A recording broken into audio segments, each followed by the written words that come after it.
Christopher Columbus' voyages to the Americas marked a vital turning point in the history of the world. At roughly the same time that Columbus made his journey, Bartholomew Diaz rounded the Cape of Africa, and Ferdinand Magellan sailed around the world. These explorers were not trying to discover new lands, but were seeking faster routes to old ones. Between 1492 and 1504, Columbus made 4 trips to the New World. Despite the myth, it was known that the world was round at the time. Columbus could not afford to make this journey on his own, so he sought an investment from Queen Isabella and King Ferdinand of Spain.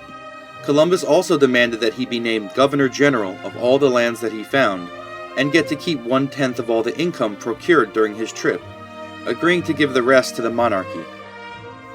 During his 4 trips, Columbus discovered the modern islands of Cuba, Hispaniola, and Puerto Rico, as well as Honduras and Venezuela. At first, Columbus became friendly with the native peoples, trading worthless glass beads for gold and food.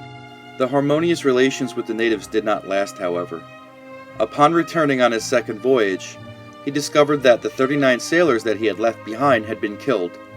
According to a Taino chief, after Columbus left, the men went on a rampage and took as much gold and women as they could, until they began fighting amongst themselves and became easy targets for a rival Indian chief. There were 2 main tribes in the Caribbean at the time of Columbus's arrival: the Taínos, who were known as peaceful but skilled farmers, and the Caribs, who were skilled warriors and focused on trade and war.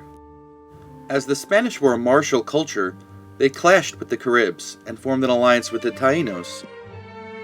Almost as soon as Columbus made landfall, he realized that the vast gold he sought was not easily found. To make up for this deficiency in wealth, Columbus took hundreds of slaves to pay his men and the monarchy. An effort was made in Europe to protect the native people from the poor treatment they faced. In 1493, Pope Alexander VI issued a papal bull, or proclamation, commanding the Spanish to convert the native pagans into Christians.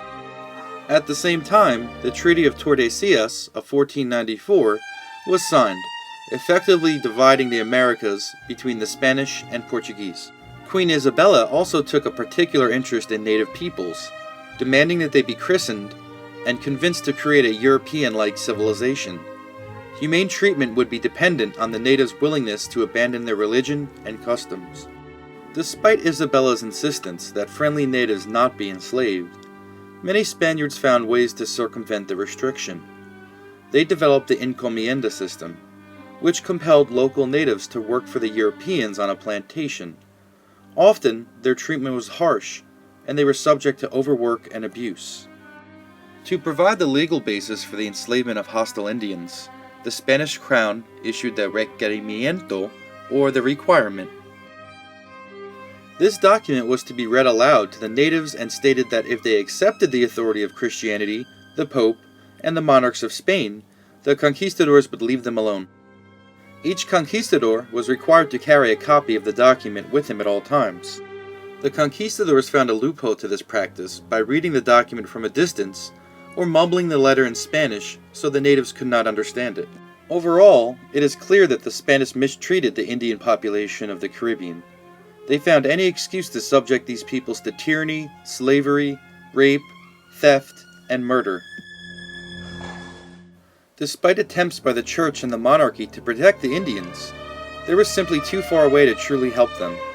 In a few short years after the arrival of Europeans in the Americas, those natives that were not subjected to slavery were exposed to a variety of European diseases. With no natural immunities to European diseases, over 90% of the natives would perish within a few centuries of Columbus's arrival.